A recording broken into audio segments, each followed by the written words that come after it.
আসসালামু আলাইকুম প্রিয় বন্ধুরা। এই ডিসকভার এই বাইকটি মাত্র 5112 কিলোমিটার চলছে। চলার পরে আপনার ইঞ্জিনে এই দেখেন একদম গিয়ার বক্সের মধ্যে ইঞ্জিনে এখানে বল থাকে, বেয়ারিং থাকে, ওগুলো নষ্ট হয়ে গেছে, একদম ভেঙে গেছে। নষ্ট হয়েছে বলতে কি একদম ভেঙে বের হয়ে গেছে।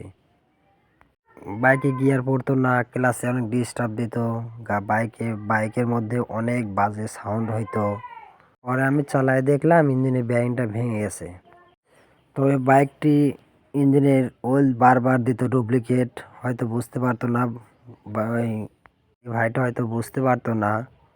আমি ইঞ্জিনটা খুলে দেখি ইঞ্জিনে একদম গাদ ময়লা দিয়ে একদম ভর্তি করা। পরে আমি কেরোসিন পেট্রোল দিয়ে সুন্দর করে ইঞ্জিনটা ওয়াশ করলাম। ওয়াশ করেই তো সেটিং করব। তবে আপনাদের কাছে একটা রিকোয়েস্ট, আপনার শখের বাইকটি অবশ্যই যে ব্র্যান্ডের ইঞ্জিন অয়েলই দেন, অরিজিনাল ইঞ্জিন অয়েলটা দেওয়ার চেষ্টা করবেন। বিশ্বাস্য লোকের কাছ থেকে নেবেন অরিজিনাল ইঞ্জিন অয়েল। ক্লাস প্লেটটা নষ্ট হয়ে গেছে। অবশ্যই ইঞ্জিন অয়েল গ্রেডটা ঠিক রাখবেন। একটা গাড়ির একটা মডেল আছে, গ্রেড আছে। যেমন আপনি